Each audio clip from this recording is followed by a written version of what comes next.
Good afternoon. Good afternoon.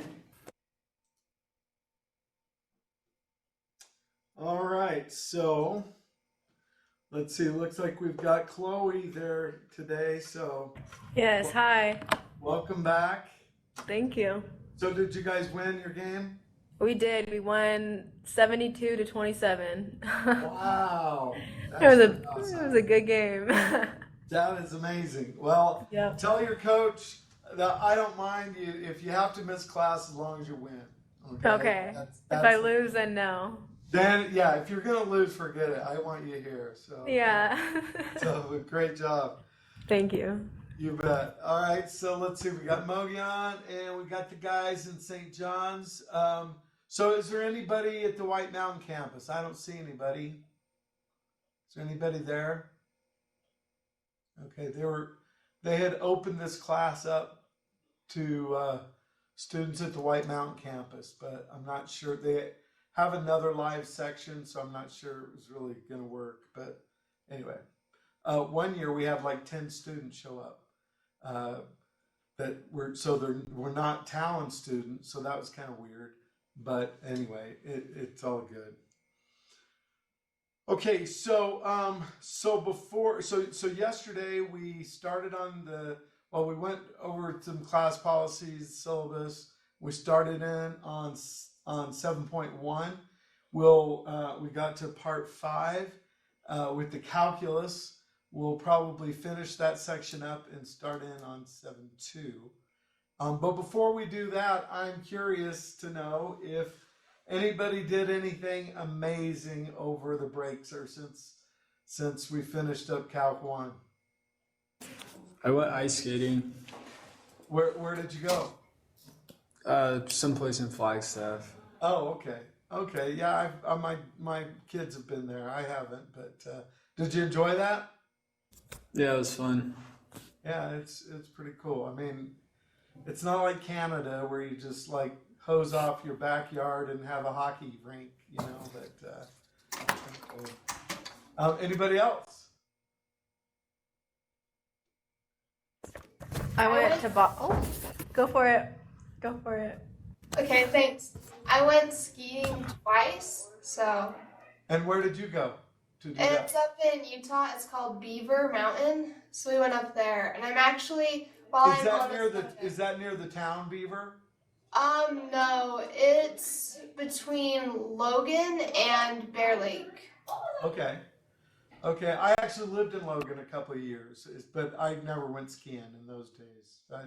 I was more of a summer inner tubing down the canal type of guy. But anyway, so you had a good time? No broken bones? That's good.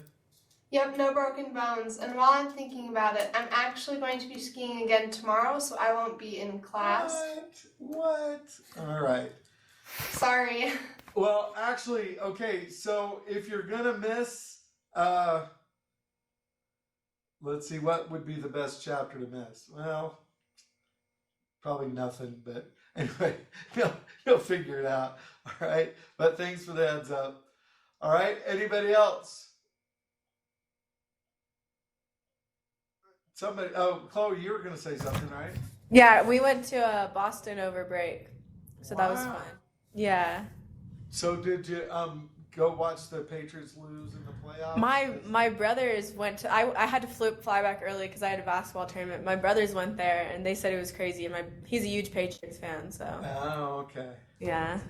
But Well- they said it was freezing out. I'll bet it looked cold. Yeah. Anyway, yeah, I love the NFL, so that's super fun. The games I've been to. So, but Yeah, it's a nice stadium. so you just went for to check out all the colleges there. See No, if you my, can get into Harvard. We have we have family that lives in Boston, so we go there like Oh. a year, once every year. So So did you know that? Okay, so the entire state of Arizona has 4 universities, right? 4-year universities. Within 20 miles of Boston, metropolitan Boston, there are over 100. Yeah, I applied to one. Did you? To Harvard? No, Tufts. Oh, I I've did- never even heard of that.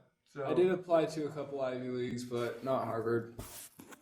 So back in the day, everybody used to just apply to Harvard just to say you did, just to tell your parents you applied to Harvard. And so then they jacked up the application just to apply to Harvard's like $100. So anyway, it's kind of ridiculous. But I guess they figure if you can't afford $100, you shouldn't be applying to Harvard anyway. Yeah, I got a scholarship for like free applications anywhere I applied, so it was nice. Oh, very cool. That's awesome. So anyway, okay, anybody else do anything amazing?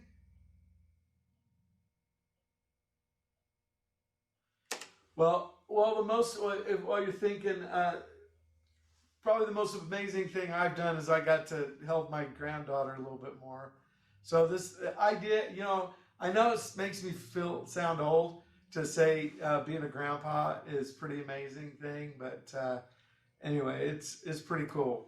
And so I would highly recommend it when you're like, in your late 40s. So that's something to look forward to. My wife's been looking forward to it for about the last year. So anyway, so we're glad it finally happened. So, but anyway, yeah, and then we got to go back up in a couple weeks. But my son lives in the Provo areas of Utah. So anyway, well, let's go ahead and get started here. Like I mentioned, we're on 7-1. And Chloe, we didn't do any calculus without you. We just did a little bit of review of algebra in chapter 7-1. Okay. I got the notes caught up. Okay, So okay. Yeah, you're not going to have any problem with that stuff. Okay, so let's look at 7-1 here. Okay. So where we left off was on the back page.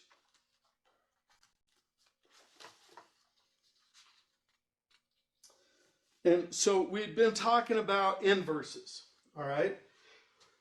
Now the transition, we're still in algebra here, but I'm going to kind of make a transition here to calculus. And what it is, I want you to kind of think about the equation of a line is y equals mx plus b, right? And so kind of going through what we did yesterday to find the inverse, remember you interchange the x and the y, and then you solve for the new y. So you subtract b, divide everything by m. And so this would be the equation of the inverse function, okay? Now, what I want to focus your attention here is on the slope of the line. Now, remember, the slope is the coefficient of x. So in my original line, the slope is m. But for the derivative, for the slope of the inverse is 1 over m. So the inverse functions have reciprocal slopes. And so what that means now applying it to calculus, the inverse slopes have the inverse slope, the slope, remember, is the derivative. So what I'm trying to say is that the derivative of inverse functions are reciprocals, okay? So that's kind of the big idea. So now, to put that in terms of your notes, so to put this in terms of your notes, so the derivative rule for inverses, okay? So it says if f has an interval I in the domain and the derivative exists and is never 0, then the inverse is differentiable at every point in the domain, and the value of, so now this notation here, okay, this notation here, let's kind of decode it here. This is the derivative of the inverse, okay? So the derivative of the inverse at point B in the domain of f inverse is the reciprocal. So it's the reciprocal of the derivative at the point, Now, you got to be a little careful about whether you're given, if you're given the x value or the y value of the point. Sometimes you have to find the x value. Sometimes you're given the x value to plug in. So we'll kind of look at that. All right. This is another way to write it, but I don't like that as much. I like this. So the derivative of the inverse is 1 over the derivative at the point, the x value of the point. Okay. So let me kind of clean it up a little bit with an example. Okay. So it says, when y equals a, find x equals c. So what a student wrote this, we were trying to go through the different steps. And so what this means is, if you're given the y value, you have to find the x value first. Okay, that's kind of decoding what this says. Okay, then you can find the derivative and then plug in the point, and then your answer is 1 over that. Okay, so it's 1 over the derivative at that point. Oops.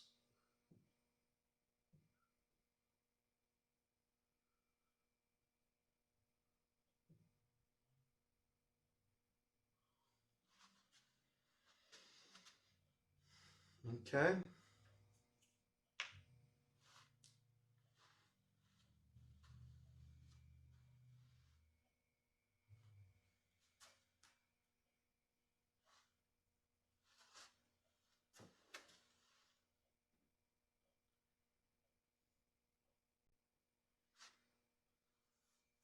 All right. Okay, so this says find the derivative of the inverse at y equals 4. Okay, for y equals x squared, and then this is the interval. So remember, we did talk about yesterday how sometimes you have to say, change your domain so that it has an inverse. Okay, so that's what this is. Okay, so don't let that confuse you there. Okay, so the first thing we're going to do here is say, well, what is x when y is 4? All right. Well, so what value for x would it be to make you have a y value 4? 2. Okay, 2. Now, normally it would be 2 or negative 2, but we don't have negative 2 in the domain. So it's just 2. Okay. All right, so we've got x is 2.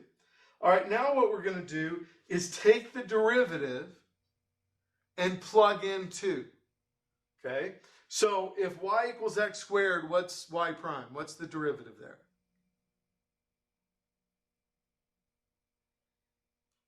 What's the derivative of x squared? 2x. 2x. Okay, so y prime is 2x. Now we plug in the x value that we're given, 2, which is 4. And now the final answer is 1 over that. Okay? So then the final answer is 1/4.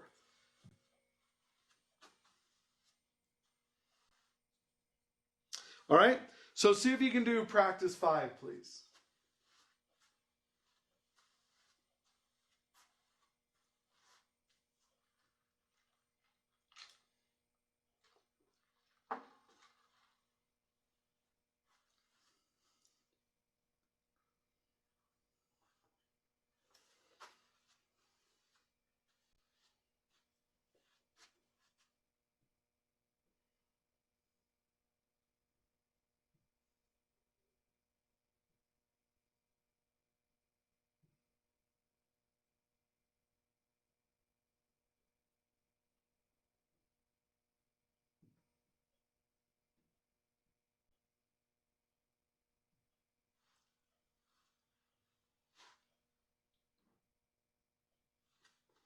Okay, so just to show you a visual of what we just did before we go through the practice problem, is see this original function at the point 2, 4 had a slope of 4. Well, the inverse function, the inverse function would have the point 4.2. And so at that point, the inverse function has a slope of 1/4. Okay? So that's kind of what we're doing here. All right, so let's try this one. Oh, so check out, I've got our new Math 231 Calc 2 wheel. So is everything spelled right? I want to make sure. My name's spelled wrong. Okay. So how should it be? S- L-E-R? Yeah. L-E-R, okay. Well, let's fix that. So I hate it, Skylar, when people misspell my name. Whoops, where did that go? Okay.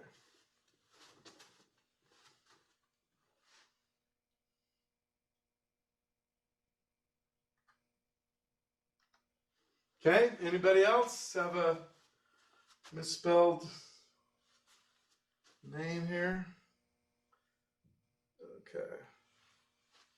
All right, so let's see how we do here.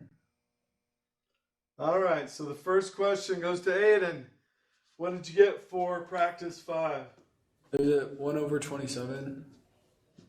It sure is 1/27.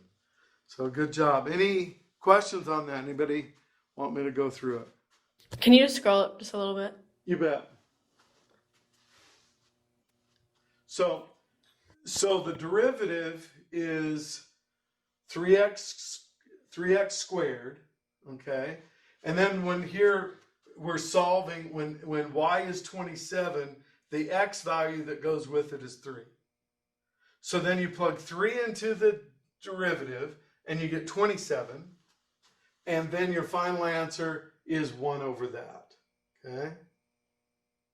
So it's 1/27. So that's the derivative of the inverse. Okay?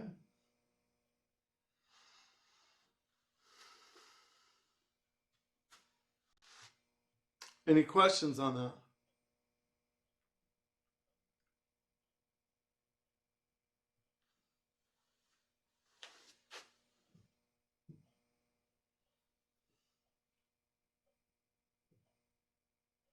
Okay, so sometimes we can find the specific values of the derivative of the inverse without actually finding the inverse function.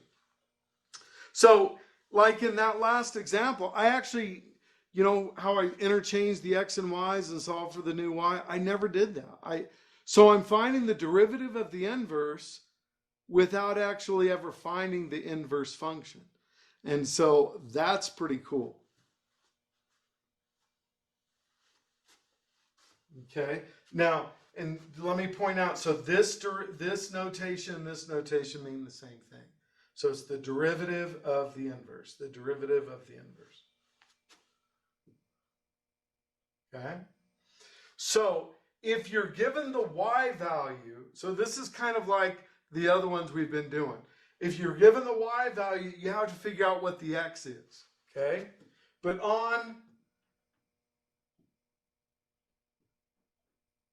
this one, it says find the derivative of the inverse at f of 2. So the 2 in this problem is the x, okay? So you don't have to find the y to plug in. You're just going to plug in 2, all right, into the derivative. So go ahead and see if you can do that one.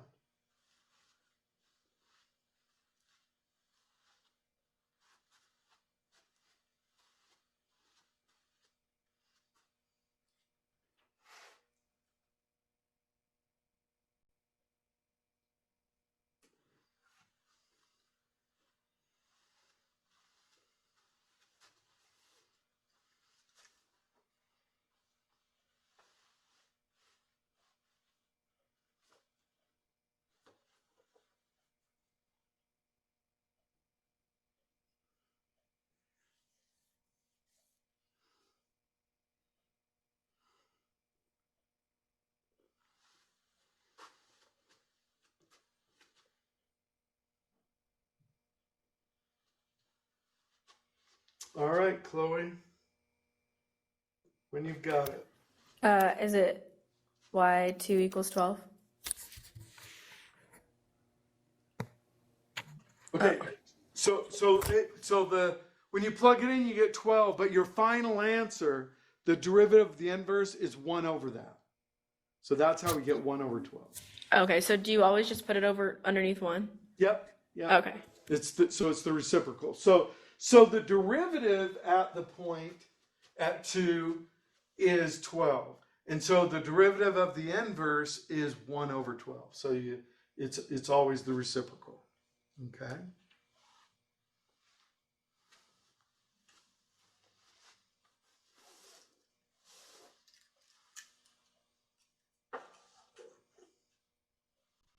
All right, any questions on that?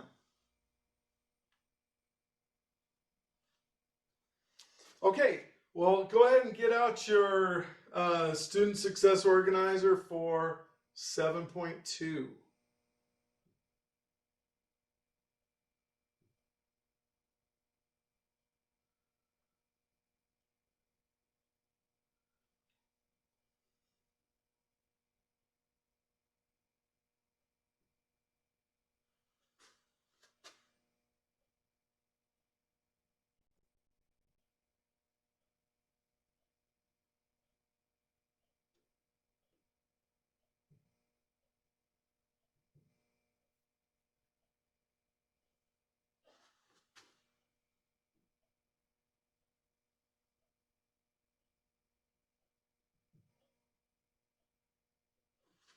Okay, so before we start, okay, see, we're kind of the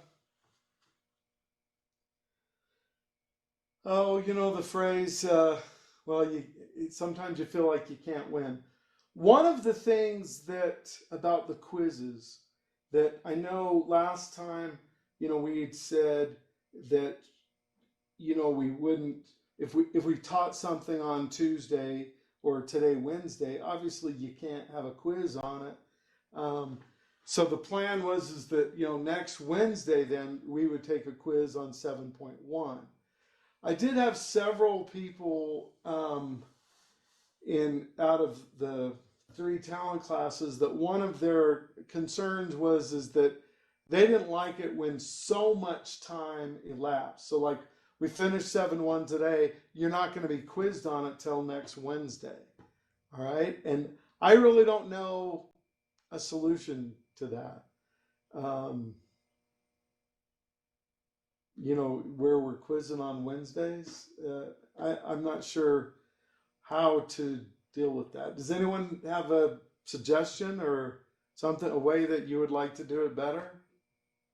So, Mr. Strong, my thought is that if you're studying, the material is recent. Right? And so if you're studying like you should, when the quiz comes a week later, you've had a week to prepare. And so I think that's plenty of time as long as you're studying. If you're not studying, then I can get their complaint because that's a too while. much time. Right. They Well, should be. that makes sense to me, Joran, and I know that you were one of the ones that said, "Hey, we need to have at least 2, at least 2 days to study." So I think that that makes sense to me. Anybody else want to chime in, or if you have another idea on how to do it? One of the things that I'm trying to do, and I can't remember if I mentioned it to you, but I'm actually looking at a way that where if I do some randomization on the quizzes with either the questions or the answers, so that your second attempt isn't the same as your first attempt, then what I'll do, if I can do that, then what I'll do is I'll give you the highest score of the 2 attempts instead of the average.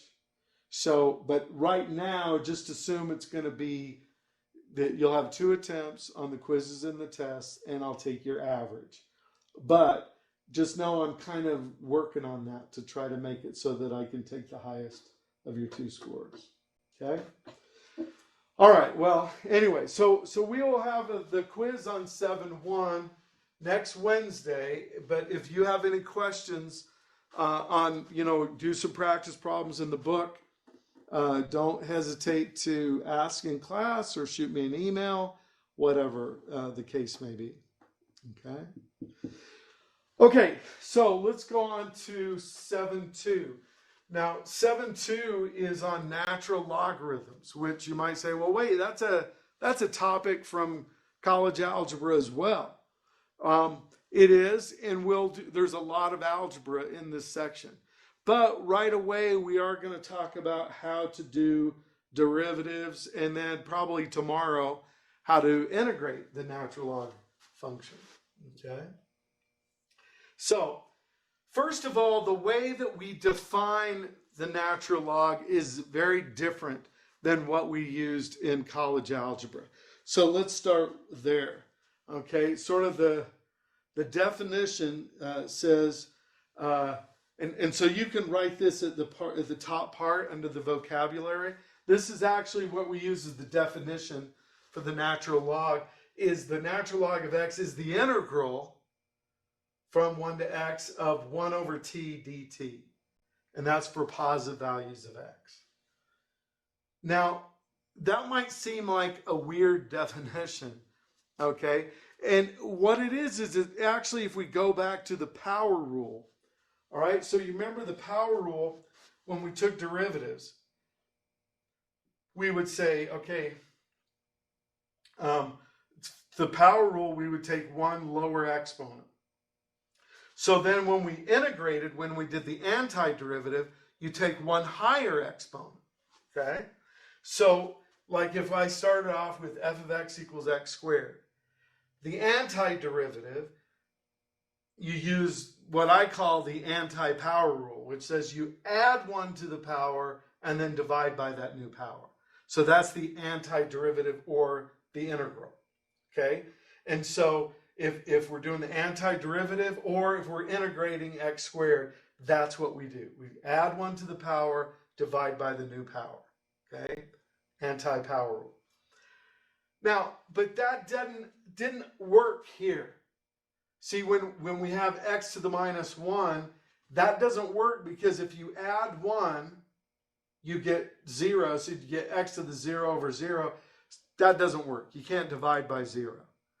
And so somebody, I remember asking me, well, what do you do when your exponent is -1? And I said, well, you'll learn how to do that another day.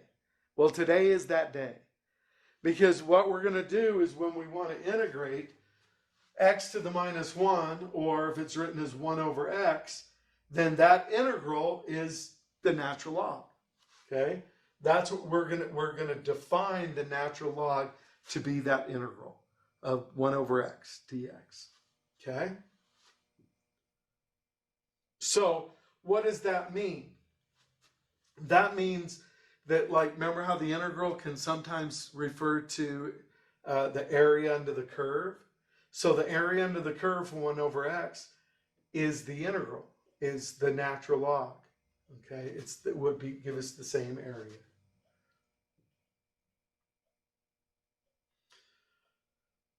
Now, you cannot plug in 0 or any negatives. Okay, I'm gonna put a negative here. If you have a negative in for x, it's also undefined. So when you're doing a natural log, you cannot plug in a 0. You can't plug in a negative. All right, but then anything else, when you're doing a natural log, it will work. Okay, if your number's less than 1, you will get a negative answer, and the natural log of 1 is 0. This is probably a fact that you should memorize. That will help you. And then the natural log can, it's defined for all positive x's. Okay, but you can't plug in a 0, you can't plug in a negative into the natural log. Okay. Now, from an integral standpoint, the natural log of 1, see, then remember if the limits of integration are the same, you have a 0 area. So that's kind of another way to think about it. All right, then the number e. So the number e, we're going to define it a little differently too, is it's actually going to be defined as the number that when you take the natural log of it, you get 1. Now I know that's a weird definition too, but it's kind of like we're defining e in such a way that it's going to be the inverse of the natural log. Okay? So the natural log of e is 1. So it's kind of like saying e to what power is e to the first? Well, e to the first is e to the first. So that's why the natural log of e is 1.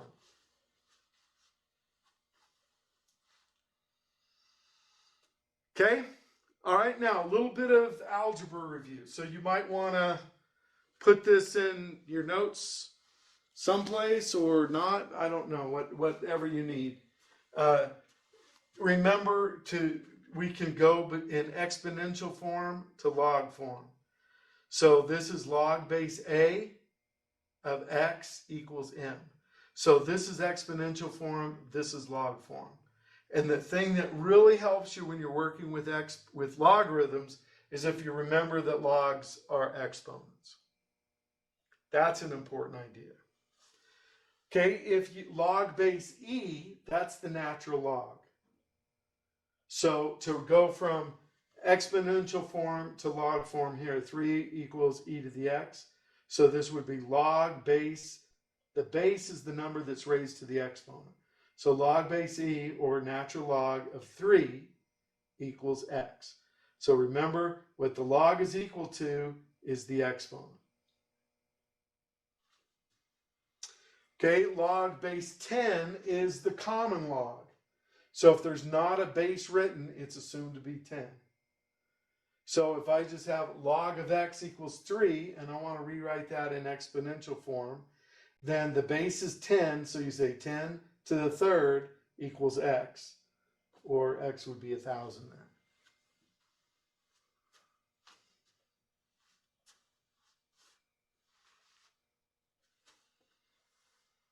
All right. So, any questions on my quick little review there?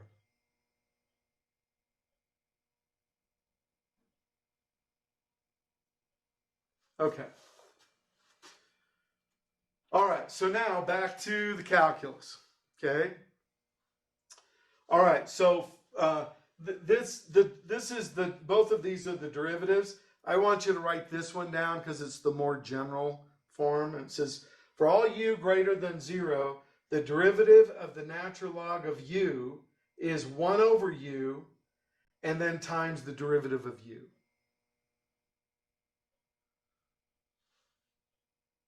Now, this is a particular example. The natural log of x, the derivative of that would be 1 over x, and then times 1, the derivative of x. And so usually this is just one that you memorize. The derivative of the natural log of x is 1 over x. But I like this because usually you have other stuff in there. The natural log of blob. And the derivative is 1 over blob times the derivative of blob. Okay? And that's from the chain rule. All right, so looking at a couple of examples here. So if I have the derivative of the natural log of 2x, well, that's 1 over 2x times the derivative of 2x, which is 2. And then the 2's cancel, and so you get 1 over x. Which is kind of crazy because the derivative of the natural log of 2x then is the same as the derivative of the natural log of x after you simplify. All right, so who could tell me what this derivative would be? The derivative of the natural log of x squared plus 3. 2x. 2x over, I don't know.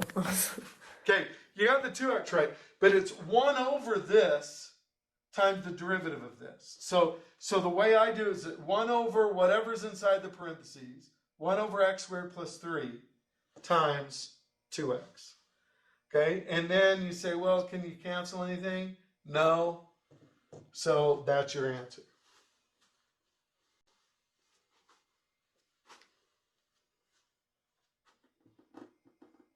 Okay. So, Chloe, thank you for the answer. I don't want you guys ever to be embarrassed to say something wrong.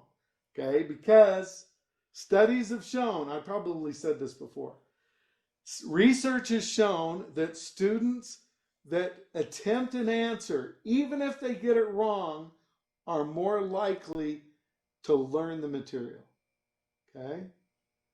So don't hesitate to make a guess. All right. Well, let's go ahead and do practice 1, A and B on your sheet, please.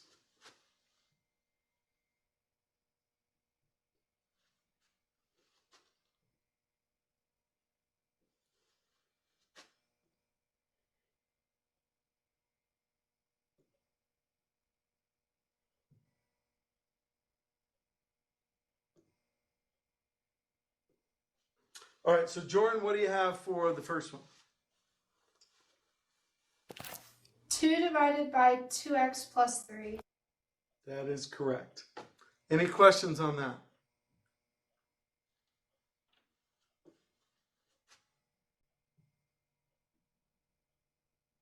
All right, Strong's choice. I'm going to pick Hannah. She's been very quiet today. So, Hannah, what do you think about B? That would be 3x squared over x cubed plus 4.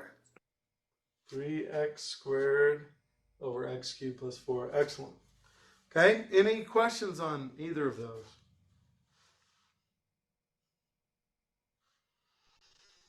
Okay, so now a little bit more algebra. So this is a little bit of algebra review here. I think it's a good idea to write it down. That's why I put it in the notes, that even though it's algebra, not calculus. Just because natural logs are something I think that we probably don't get enough practice on in algebra. But you can just write down the name of the rule, or here highlighted, I have kind of written down what I would write. But over here, well, let's talk about this. So the first one, the natural log of ax, a times x, is equal to the natural log of a plus the natural log of x. All right, so I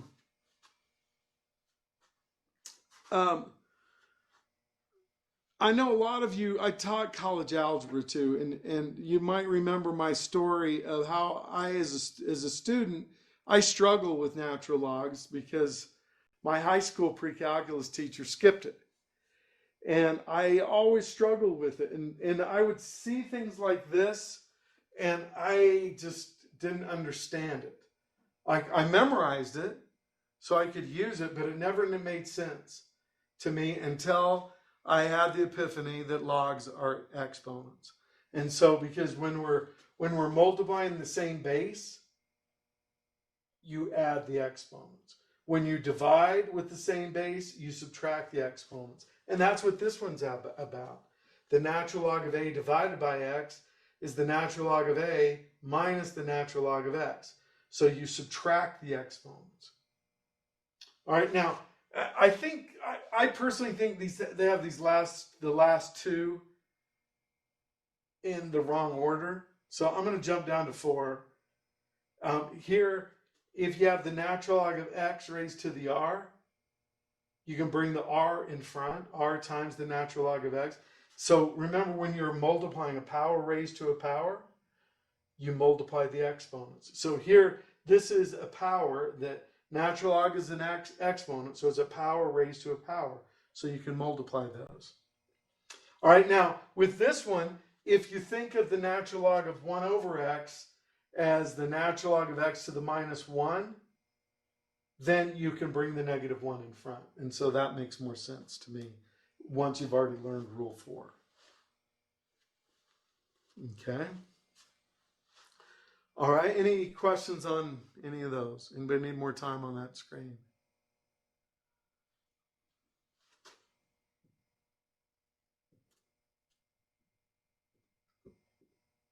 Okay. Now, in most math books, they have you work through problems like this where you simplify. Okay. It's kind of good in the sense that you can practice with easy things, but see, like natural log of 6, you can put that in your calculator. Okay. And I know, when I say I love being a grandpa, that makes me seem old. But when I also say, when I started working with calculators, they didn't have natural log buttons on there. See, that makes me sound really old too. All right. So what we would do is use the properties of logarithms and say, okay, let's break 6 down to 2 times 3, and then say this is the natural log of 2 plus the natural log of 3. And then, believe it or not, in the back of the math textbooks, they had pages after pages of the natural logs of the prime numbers. So like 6, no, because you could break it down. But then we would have to look up the natural log of 2 plus the natural log of 3 and add those together. But so for right now in these, they're just wanting you to break it down. Okay? Or put it together. So the natural log of 4 minus the natural log of 5, using the properties of logarithms to condense that into one log, that would be the natural log of 4/5. Or the natural log of 0.8, however you want to write it. Okay? And let's see. Okay. Now, the natural log of 1/8, so you could do that a couple of different ways. Probably the easiest way is to rewrite it as the natural log of 2 to the minus 3, and then put the minus 3 in front. Okay? Or you could think of it as the natural log of 1 minus the natural log of 8. Well, the natural log of 1 is 0, so that just becomes the negative natural log of 8, or 2 cubed, and then bring the 3 in front. So, I mean, this way is much quicker. Okay? All right, so go ahead and do all 3 parts of practice 2.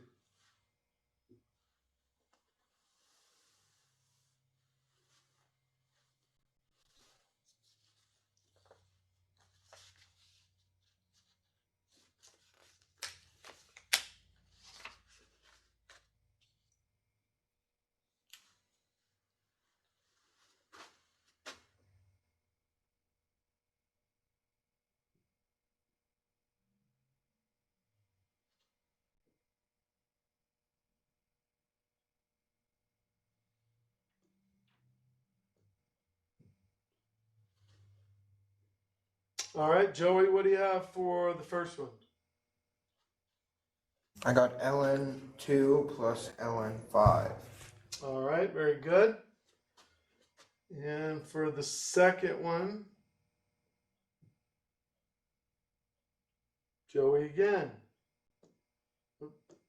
I got the natural log of 2 over 3. All right. So again, you could leave it as a fraction or as a decimal. It doesn't matter. Both of those answers are good. And for the last one, Joey again for the trifecta. I got the natural log of 1 minus the natural log of 27. Okay, so the natural log of 1, though, I want you to simplify that to 0. So it would be just the negative natural log of 27. But 27 is 3 cubed. And then the 3, bring it in front. And so then negative 3 natural log 3. Okay? So even though what you said wasn't incorrect, they're going to simplify that. Like when you're working problems and checking in the back of the book. All right. I just know they're going to break it down like that. Okay. All right. Any questions on any of those?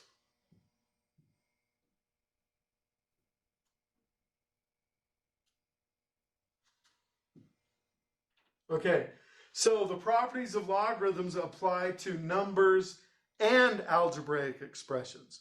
So if we throw in some x's or some sine x's or something like that, that's not going to mess up our,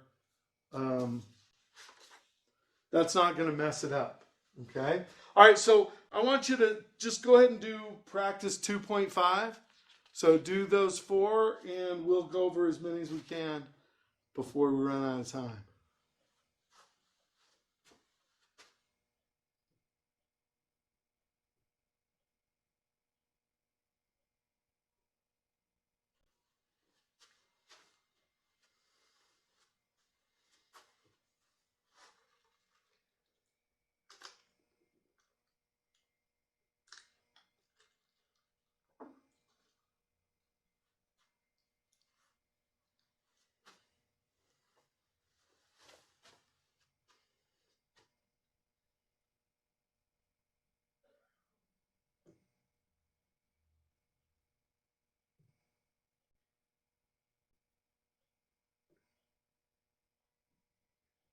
All right, so Hannah, what do you have for the first one?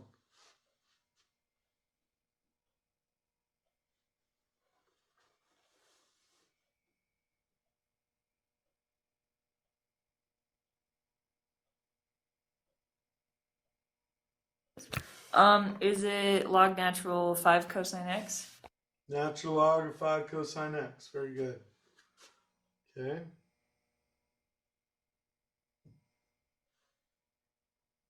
And Joey, how about the second one? The natural log of x plus 2 minus the natural log of 3x minus 4. That's right. And you can't really simplify that. Okay.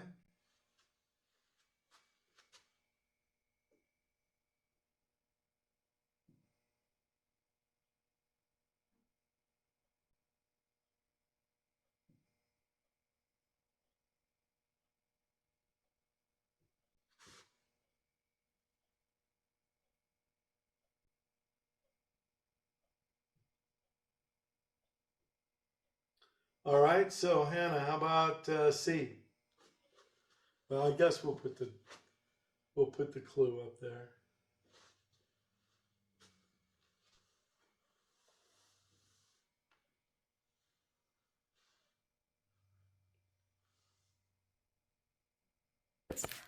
Is it natural log of sine x, or the negative natural log of sine x? Negative. Very good. Because see, the natural log of 1 is 0.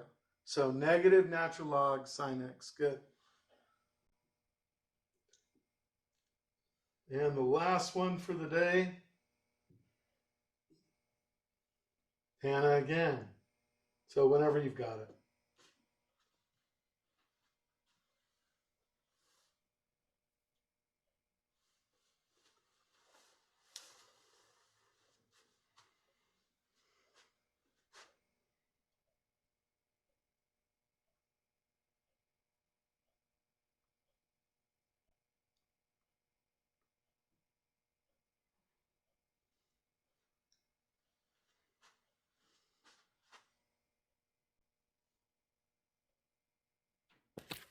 Is it 1/2 natural log x minus 1?